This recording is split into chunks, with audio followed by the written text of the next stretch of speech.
UFC Shanghai. These are my full card predictions and breakdown. I'm excited to break down this whole card and give you guys my picks. Make sure you smash the like button, subscribe to the channel, and let's jump into the first fight of the night. So first fight of the night, we got Nurgozhay versus Satybaldiev. And in this fight, I'm going Satybaldiev to get it done. Satybaldiev, we just saw him against Martin Buday where he came in on short notice and still was able to give Buday a very tough fight. Buday was much bigger than him. Satybaldiev, originally he would be fighting at light heavyweight. Then he stepped up on short notice and fought Buday at heavyweight. Good striker. Likes staying at range, keeping the fight at distance. And I see him cracking up Nurgozhay on the feet. Nurgozhay, he stands in that southpaw stance. He likes kind of keeping it at range as well. He likes throwing big looping shots. But in this fight, I see him gassing out a little bit. I think by the end of the second round, we'll probably see Satybaldiev start taking control. Nurgozhay, we just saw him against Hubbard where he looked decent on the feet. It was a back-and-forth match, but then eventually he ended up getting caught in that Kimura. And in this fight with Satybaldiev, I can't see him winning the fight. So I'm going Satybaldiev to get it done. I think he's going to beat him up. The odds on this fight, we got Nurgozhay sitting at a -115. Satybaldiev is the -105. So we got a pretty close line on this fight. Could it be a close fight? Potentially, but I don't really see Satybaldiev losing the fight. I think he's more explosive. I think he's got more pressure, and I think he's going to be tagging up Nurgozhay on the feet. So I'm going Satybaldiev to get it done. I think we'll see like potentially a late finish. So I'm going Satybaldiev. Next fight of the night, we got Xiao taking on Yu. And this is, on the feet, this is a close matchup, all right? I would maybe even lean Xiao to be a little bit crisper on the feet, you could say. He's maybe got a little bit tighter boxing. Yu, good stand-up fighter, but I think the difference in this fight is that Yu is going to be mixing the takedowns in a little bit more, and I think then that's going to get to Xiao. So I'm going Yu to get this fight done. On the feet, I think it's a very back-and-forth matchup, but I think when Yu starts mixing in the takedowns, that's going to limit and hinder Xiao's striking, and I think Yu is going to be able to kind of take control. So I'm going Yu to get it done. I think he can win this fight. It's going to be close. This is a close fight right here, but I think Yu can get it done. I think with him mixing in the grappling, with a little bit of the striking, I think we can see him win the fight. The odds on this one, we got Xiao sitting at a +105, and Yu is the -125 favorite. I like Yu to get it done. I think he's going to be mixing the grappling in with Xiao, mixing in some strikes, keeping it standing for a little bit, try to shoot for takedowns, and then I think that's going to affect Xiao's striking because he's going to be worried about the takedowns, and I see him losing the fight. So I'm going Yu to get this fight done. I would probably say this goes to a decision, so I'm going Yu. Next fight of the night, we got Pereira taking on Daukaus. Daukaus, this is his comeback fight. He's coming back to the UFC after getting laid off 2 years ago. So I think he's coming into this fight ferocious, all right? He don't want to lose. Daukaus, he racked up a couple wins on the regional scene in CFFC where he's been looking decently impressive, you can say. Yes, the level of competition over there is not as good as Pereira. Pereira, we just saw him against Abus Magomedov where he lost that fight. You could say it was competitive. It kind of came down to the gas tank, and he was gassed out in the end of the fight. He had nothing left in the tank. Both of them were honestly pretty gassed. But Pereira, we know his style. Very awkward, explosive shots, does some pretty unorthodox things. But in this fight with Daukaus, I think he's going to lose. So I'm going Daukaus to win this fight. I think Daukaus is going to come into this fight. He needs this win. He's fighting for his career spot right here. He needs to win this fight to make his way back into the UFC. And I think he's going to be hungry for this win. And I think he's going to be training harder than ever. And I see him beating Pereira. So I'm going Daukaus to get it done. I think he's going to come in better shape and beat up Pereira. The odds on this one, we got Pereira sitting at a -240 favorite. Daukaus is the +205. I like Daukaus to get this fight done. I think he's going to be able to mix in some of his grappling, push the fight up against the cage, mixed in with a little bit of strikes. I don't think that unorthodox shit is going to be able to phase Kyle Daukaus. So I'm going Kyle Daukaus to win the fight. I think he's going to be able to beat Michel Pereira in this one. Is that a crazy pick? Potentially. But I think Daukaus is going to come in hungry as fuck to win this fight. So I see him beating Michel Pereira. I'm going Kyle Daukaus to get it done. My lean would potentially be... We could maybe see him submit Pereira. Maybe go to a decision. I'm not quite sure. But I'm going Daukaus to get the win. Next fight of the night. We got... And I just skipped the fight like a moron. So, we're going back one. We got Yizha versus Weston Wilson. In this fight, I'm taking Yizha all day. He's going to destroy Weston Wilson. I think Weston Wilson is a can of a fighter. I can't see him beating up Yizha in this fight. I think Yizha is going to be dominating him on the feet. He's going to be tagging him up. I think Wilson, his only shot is if he somehow can land some lucky submission win. He's got decent ground game, decent jiu-jitsu, but in this fight with Yizha, I think he's going to get crushed. The odds on this one, we got Weston at a plus 675, and Yizha is the minus 1,000. So, huge favorite in this fight with Yizha. I can't believe I fucking skipped over like a moron. But we got back to it. We picked it up. Now, on to the next fight. We got Rongzhu taking on Austin Hubbard. Rongzhu, good striker. He's got decent takedown defense, and I can't see Austin Hubbard winning this fight at all. This is an easy pick. Rongzhu is going to beat up Austin Hubbard in this fight. Austin Hubbard, we're going to be trying to... He's going to be trying to mix in that grappling, but I don't think that's going to phase Rongzhu. I think Rongzhu is going to be cracking up Austin Hubbard on the feet, being a little too precise, a little too crisp, and I see Austin Hubbard losing the fight. I think we could probably see a finish in this one, so I'm going Rongzhu to get it done. The odds, we got Rongzhu sitting at a minus 305, and Austin Hubbard is the plus 255. I can't see Austin Hubbard getting it done. Austin Hubbard, we just saw him pick up that loss by split decision against Medeiros, where he didn't look terrible. He looked all right. Rongzhu is coming off that win against Cody Steele. Cody Steele, decently good fighter. I wouldn't say he's amazing, but Rongzhu in this fight with Austin Hubbard, I think he gets it done. I think he's going to be able to beat up Austin Hubbard. I would see a finish coming for this fight, so I'm going Rongzhu. Next fight of the night, we got L.Kavanagh taking on Charles Johnson, and this is an interesting matchup. L.Kavanagh, very crisp on the feet, good kickboxer, good striker, also mixed in. He's got very good ground game, and he's able to control his opponents on the ground. He's got good strikes. He's able to mix it up well on the feet. But in this fight with Charles Johnson, I think he's going to struggle. I'm going Charles Johnson to win this fight. I think Charles Johnson, he's going to be able to use the range effectively on the feet, and I think his size is going to be too much for L.Kavanagh to deal with him on the ground. So I'm going Charles Johnson to win this fight. I think he keeps it at range, touches up L.Kavanagh, and I think he beats him in this fight.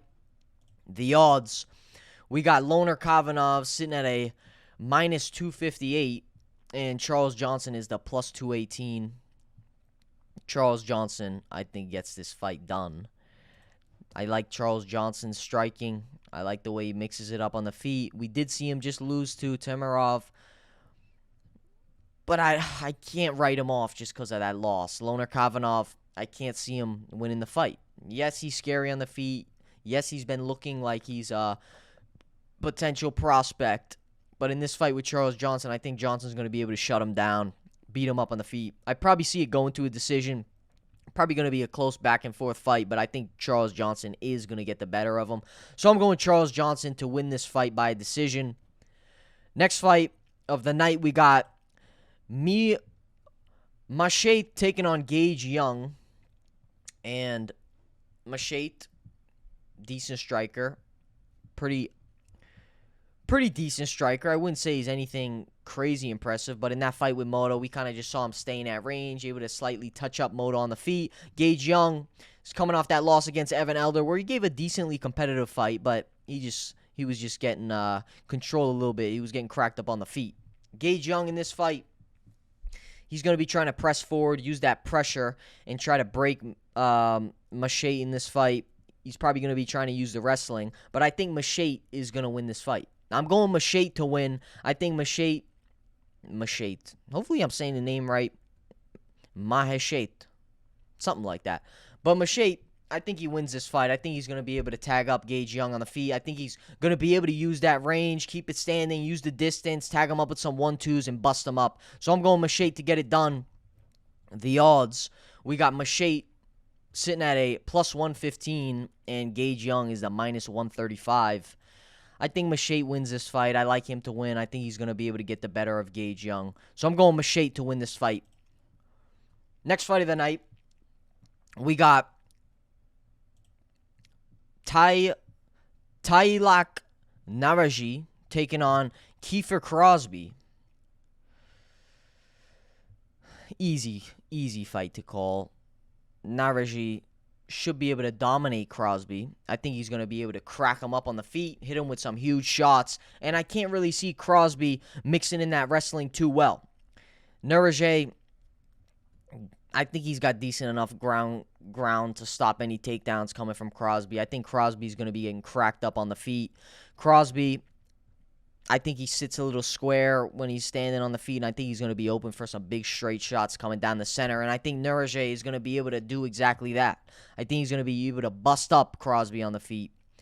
The odds, we got Crosbie sitting at a plus 135, and Nurgozhay is the minus 500. So this is a very easy fight to call, in my opinion. Nurgozhay, up-and-coming guy, up-and-coming prospect. He's going to dominate. I think he beats the shit out of Crosbie. Next fight of the night, we got Sumudaerji taking on Kevin Borjas. And this is a fun fight, I would say. Sumudaerji is coming off that win against Mitch Raposo. Before that, he was on a 3-fight losing streak. That fight with Mitch Raposo, I didn't think he looked that impressive. He looked all right. He was still getting touched up on the feet. I would say he definitely won the fight, but it was definitely back and forth. Close fight. Kevin Borjas, very awkward striker. Got a lot of pop in his shots, and I think we've been seeing him even improve even more. So I'm going Kevin Borjas to win this fight. I think he's going to be able to capitalize on some big shots on the feet with Sumudaerji. Sumudaerji, he likes keeping it at range, using distance, but he's a little too patient in my opinion. I don't think he throws enough combinations, and I don't think he's going to be able to capitalize and use that distance that well against Kevin Borjas. I think Kevin Borjas is going to be able to shut him down. I think we will see a lot of counter punches coming from Kevin Borjas, and I see Borjas winning this fight. I think he's going to... I think we could see a finish for Kevin Borjas. I think Kevin Borjas could be able to finish Sumudaerji in this fight. And the odds on this one, we got Sumudaerji sitting at a minus 160, and Kevin Borjas is the plus 140 underdog. But I like Kevin Borjas to win the fight. I like Kevin Borjas' style. I like that awkward, unconventional stand-up he's got. He throws some shots from very awkward angles, and I like him to win the fight. So I'm going Kevin Borjas to win this fight. I think he finishes Sumudaerji. Do we go second round? We'll go second round finish for Kevin Borjas, but I think at some point he'll finish him. So I'm going Kevin Borjas to win this fight. Next fight of the night, we got Sergey Pavlovich taking on Waldo Cortez Acosta. Cortez Acosta, we just saw him win that fight against Spivak, where that was a pretty impressive win. He was able to kind of shut down Spivak, not be able to get taken down, and he was able to tag him up on the feet. Sergey Pavlovich, he's a very good striker. He likes keeping it at range. His wrestling is pretty on point as well, but I would definitely describe him more of a range fighter. He likes keeping it on the feet, keeping it standing, using that boxing. And in this fight with Waldo Cortez Acosta, it's going to be a fight. This is a fucking banger of a fight. Waldo Cortez Acosta, he's got really good striking, and I could see him landing some big shots on the feet, but I can't choose him to win the fight. I'm going Sergey Pavlovich to win the fight against Waldo Cortez Acosta. I think he's going to be able to mix in the leg kicks and chop down the trees of Waldo Cortez Acosta, and I think that's going to open up some big shots in the feet. So I'm going Sergey Pavlovich to win this fight. I think he's going to be able to crack Waldo Cortez Acosta at some point. The odds on this one, we got Pavlovich sitting at a minus 300, and Waldo Cortez Acosta is the plus 250 underdog. Cortez Acosta, does he have a shot to win this fight? I would say absolutely he does. I would say he definitely's got a chance. But I think he's going to lose the fight. I think he loses. I think Pavlovich is going to be able to get the better of him on the feet. I think he's going to be able to mix in the leg kicks very well, and I think that range is going to be throwing off Waldo Cortez Acosta, and I see Pavlovich tagging him with a big shot, and I think we'll see a finish in this fight. I'm going Sergey Pavlovich to finish Waldo Cortez Acosta in this one. I like him to win. Next fight of the night, we're on to the co-main event. We got Brian Ortega taking on Aljamain Sterling, the Funk Master. Brian Ortega, we saw him at weigh-ins looking like a zombie. He looked dead. He looked like he didn't want to be there. And there is, I would say, no shot that he wins this fight. I think Aljamain Sterling's going to fuck him up. I think Aljamain Sterling's going to be able to control him and dominate him. I think Sterling's going to get this fight to the ground and keep it there as long as he wants to. I think he's going to be beaten up on Brian Ortega. Brian Ortega, we saw him with Lopez, where he got that loss, where he got dropped in that first round. He was able to kind of revive himself and stay in there until he lost the decision. So respect to him for that. But in this fight, I can't see him winning at all. He's going to get demolished, especially after seeing the weigh-ins. I can't see him competing well with Aljamain Sterling. I think Sterling's going to come out looking sharp, and I think he's wanting to come out and get a win. He's just coming off that loss against Evloev, and I see Sterling beating up on Brian Ortega. The odds on this fight, we got Brian Ortega sitting at a plus 350, and Aljamain Sterling is the minus 450 underdog. Or Brian Ortega is the plus 350 underdog. Aljamain Sterling is the minus 450 favorite. Aljamain Sterling, I think he dominates Brian Ortega. He's going to get the fight to the ground quick, hold him there, use a lot of control, beat him up. We could potentially see a finish. Maybe he chokes out Brian Ortega in this one. I'm going Aljamain Sterling to win this fight. Do I say finish? I think we could see a finish. So I'm going to go a finish for Aljamain Sterling. I think he could tap out Brian Ortega. Now, on to the main event. We got Johnny Walker taking on Mingyang Zhang. Johnny Walker, all-right striker. He's all right. Johnny Walker, he likes keeping at range. He does some fucking unconventional moves at time. He's pretty explosive. But in this fight with Mingyang Zhang, he's got no shot. I think he's going to get crushed against Mingyang Zhang. I think Mingyang Zhang, too explosive, too powerful, and I think he's going to be cracking up Johnny Walker with some huge shots on the feet. And I see Mingyang Zhang fucking him up. So I'm going Mingyang Zhang to win this fight easily. I think he dominates Johnny Walker. The odds, we got Johnny Walker sitting at a plus 295, and Mingyang Zhang is the minus 360. Mingyang Zhang is going to kill Johnny Walker in this fight. I think we'll see an early finish. I'm going to go a first round finish for Mingyang Zhang. I think he fucks up Johnny Walker bad. So I like Mingyang Zhang to win this fight. I think Mingyang Zhang is going to be looking very impressive in this fight with Johnny Walker. I don't think Johnny Walker is going to be able to do much. So I'm going Mingyang Zhang to knock out Johnny Walker in the first round. So those are my full card predictions for UFC Shanghai, and let me know what you guys think of my picks. Let me know if you agree. Let me know if you disagree. Make sure you smash the like button, subscribe to the channel, and I'll see you on the next one. Peace.